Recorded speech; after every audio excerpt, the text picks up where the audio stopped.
Oh hey detailing fans, today we're going to be talking about shine, and our ingredients are right over there.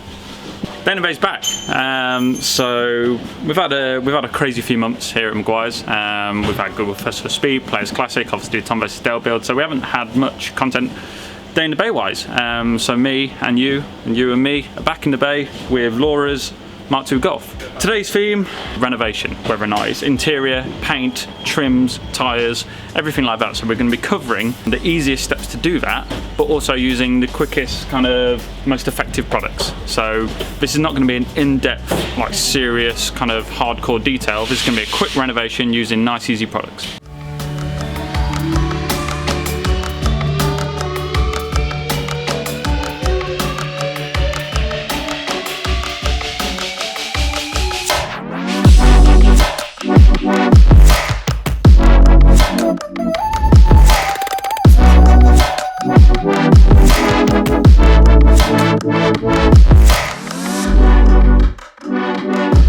We've given the car a nice, quick and safe wash using our ultimate waterless wash and wax.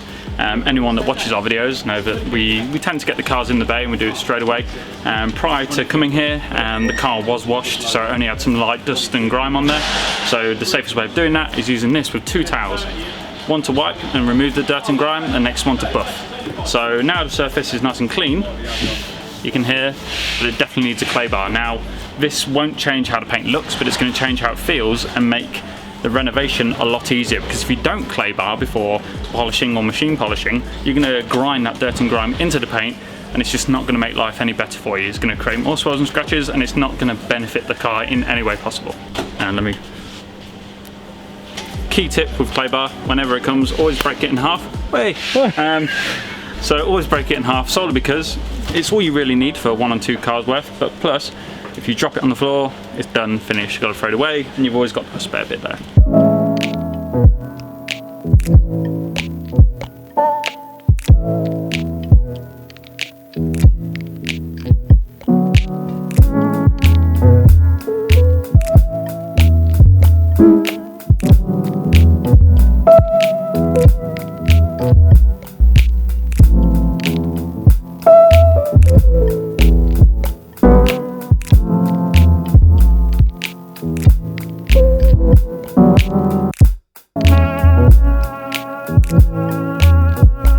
So, surface is now clean and prepped, which means obviously we've used the waterless wash and wax to remove the dirt and grime, and then we've used a clay bar to remove the embedded contaminants on the paint.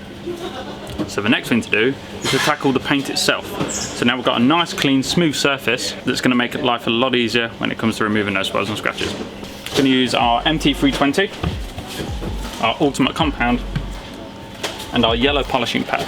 Because this is quite old paint, I want to start out quite gentle. So I want to use the polishing pad with the compounding stage. That means I can gently renovate the paint without hitting it too hard and fast, because I don't know the paint's history. I don't know if it's been repainted or it's original, stuff like that. So I want to try the softest approach first, and if that doesn't work, we then move up. Polishing pad on the backing plate, like this. The compound. And again, we're going to prime the pad because we want to keep the surface nice and lubricated. So I want to get it on there like this, and get a spreader. You only ever do this at the start of a detail. So once I've primed the pad, I'm going to do my 5 little dots. Now, whenever you're doing paint renovation, you want to give yourself small areas to work, because if you expand it too far, the paint's not getting the attention that it needs.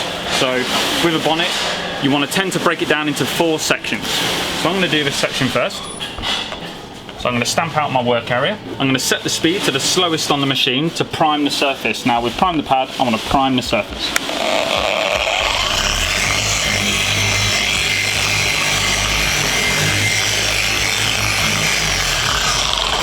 See on here, swirl and defect removal, 4/8 to 5/8. I'm going to go slap bang in the middle of those two. I'm going to do 2 passes to start with. I'm going to go across and I'm going to go up and down. So it creates a bit of a hashtag kind of motion, but you can clearly see where you've been. Make sure your passes are 50-50 overlay. That ensures you get a nice even spread of product. Key is to not stress out and not tense up on the machine. Because it is a dual action polisher, it does vibrate a bit. So if you tense up, you're going to feel that all the way through your arms. So nice and relaxed, use the weight of the machine itself and let the machine do it for you.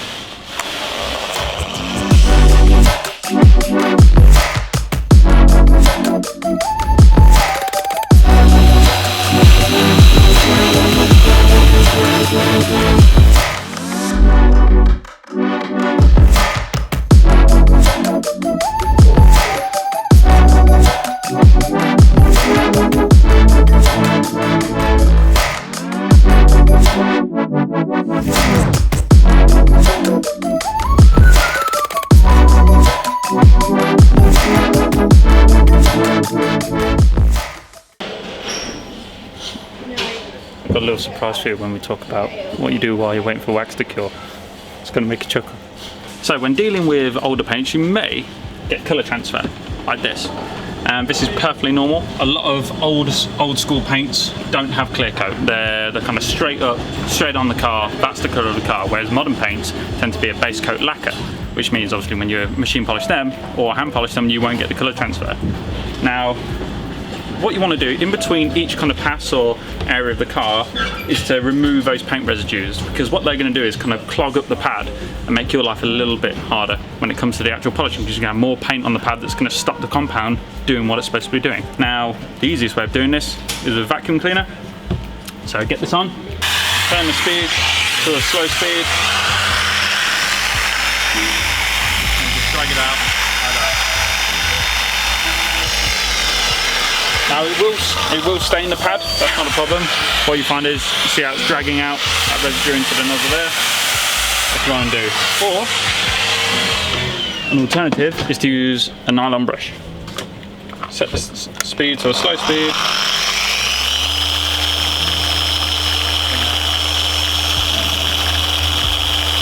Again, it will stain the pad, but what you want to do is get rid of those excess kind of paint residues.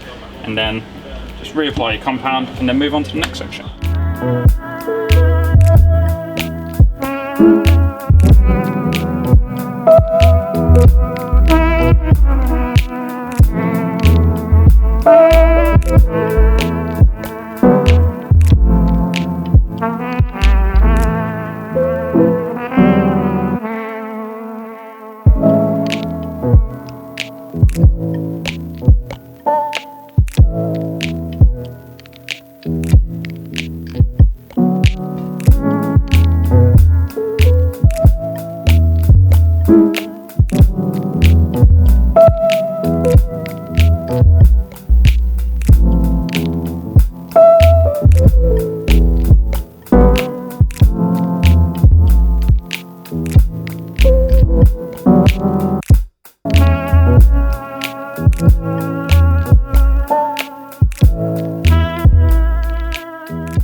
So just to recap what we've done so far. So we've used the Ultimate compound to gently use the chemical cleaners within that to revive the tyre colour, but also the mechanical compounds to remove the scratches and swirls.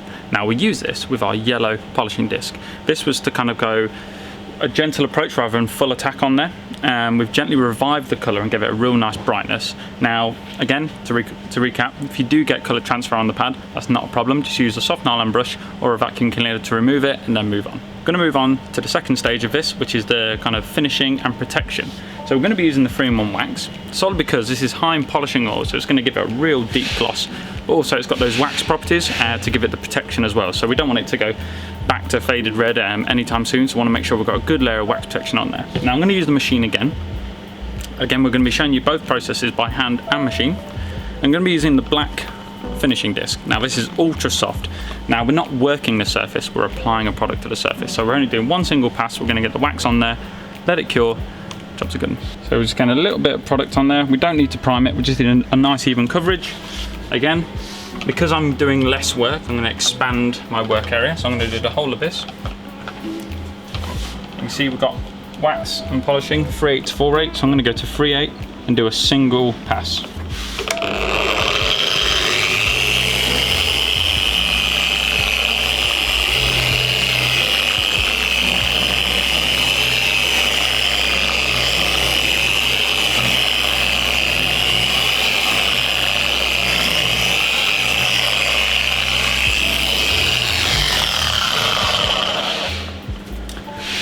Now the key with any wax process is to let it cure. Now you can bypass this time by maybe reading a magazine about the 2 feature cars that you really like from this year. Oh, I'm joking, that's a joke. I like that. So the best way of checking if wax is cured, obviously we've just applied this, but it is very hot today. There's a lot of humidity, so the wax should cure in pretty good time. All you need to do is to swipe your finger on there, see how greasy that is. That means the wax is still curing. So like I say, 5-10 minutes should be good to go.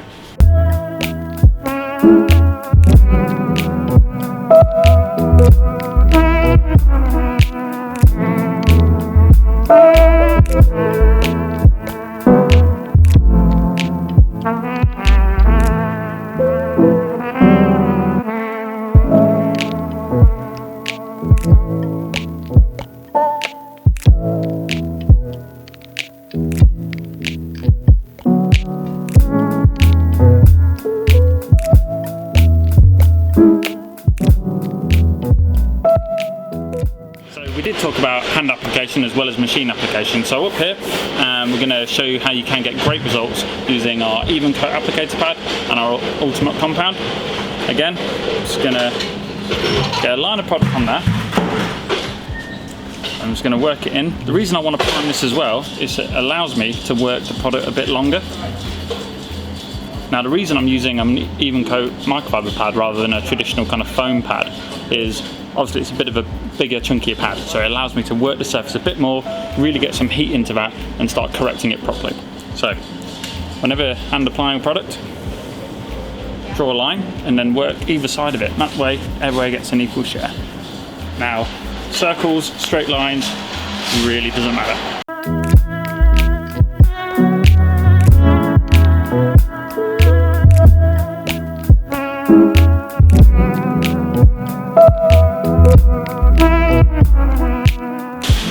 Here I am just buffing away. Would you look at that? That's a difficult bone to break.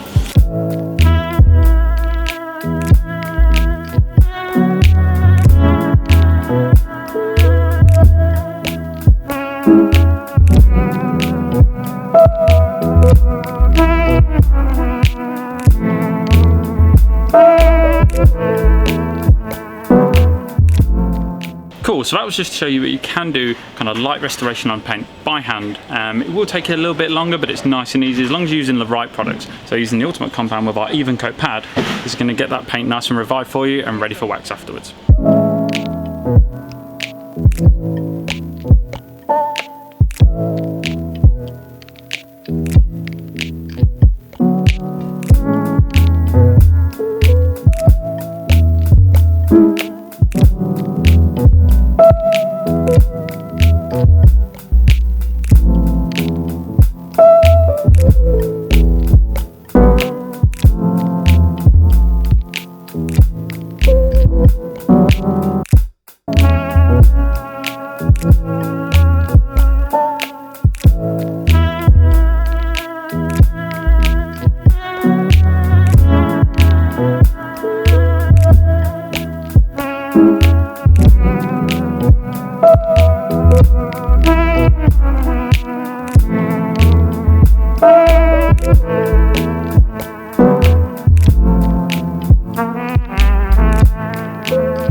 notice that I've switched from a 5-inch pad to a 3-inch pad, solely because you'll see that this car does have graphics down the side, so I want it to be nice and controlled with that and not overlay. So switching to a smaller pad on intricate areas is going to make your life 10 times better. It's going to make the detail easier as well.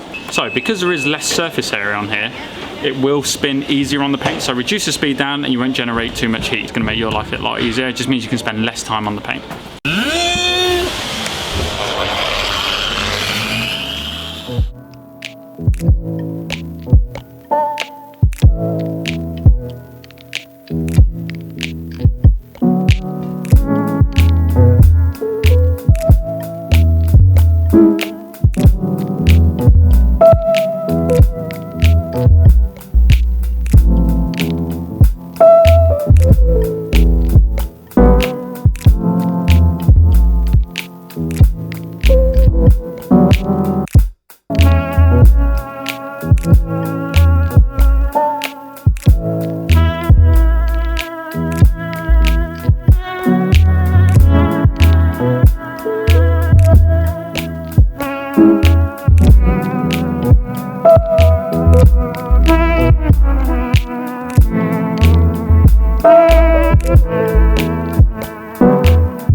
Oh, did you hear that? I hope so. Oh, them old knees.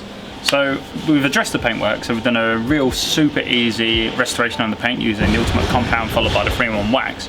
Now I want to address the plastics, the exterior plastics on the car. So we've got obviously the side strips and the mirrors and the bumpers. They're not in bad condition, but we could do with a little bit more life putting back into them. So my first step is to degrease them. Now I want to take off anything that anyone may have put on here before that's going to stop us from doing that. Because if you put a product on there to address this without doing this, you could run the risk of it just coming straight off or not bonding to the surface. So I'm going to use our heavy duty multi-purpose cleaner, spray right directly to a towel, and this is just going to give it a nice deep clean without dressing it.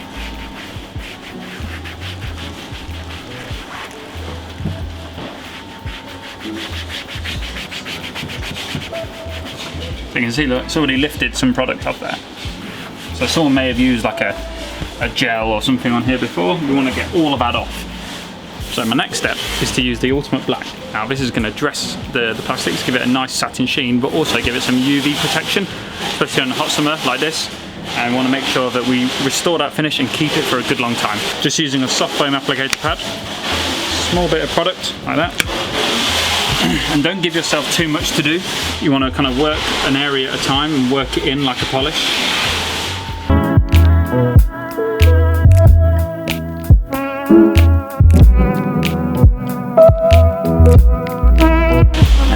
Tip, get a fresh microfiber towel, let it sit for a few minutes, then give it a wipe. That's going to take away any kind of marks you may have from motions, so any kind of white marks or circular patterns. That's going to remove that and leave it with a fresh factory finish. So we're just going to get the towel and just gently wipe, and that's going to even out the finish like that.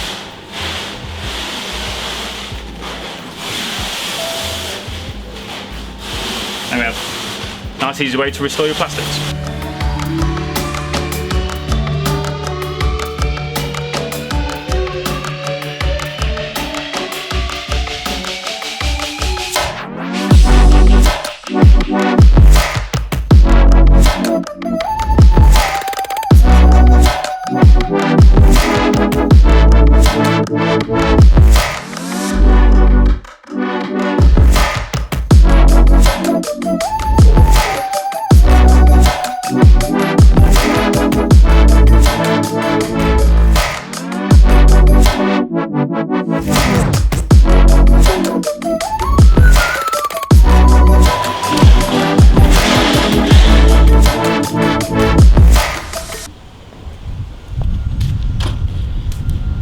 So to recap what we've done, so the whole theme of this video was to do a nice and easy restoration. So this wasn't an in-depth hardcore detailing video. This was what's the most accessible way to revive tired old paint. So first of all, we washed it using waterless wash and wax. We then clayed it using our clay system. We then used our Ultimate Compound using the yellow polishing disc to give it a real nice soft kind of revival. And then we used the 3-in-1 wax to enhance the gloss, but also give it a long-lasting protection. Next up was the trims. We used our multi-purpose cleaner to degrease the trims to make using a revival tool like the Ultimate Black a lot easier. And then it was just a case of giving it a nice all-round finish, so I went on to the interior. So on the interior, I used just a carpet interior cleaner with a vacuum cleaner, and then used our new scent protectant on the dash, and then give the tyres a coat of our Ultimate Insane Shine, which is the new hard product. I'm over the multi-purpose cleaner, that one's done. Now it's the Insane Shine. No, it's not the Insane, it's the Ultimate Tyre Shine Coating. Like, share and subscribe. Day in the bay. Walk away. Till another day.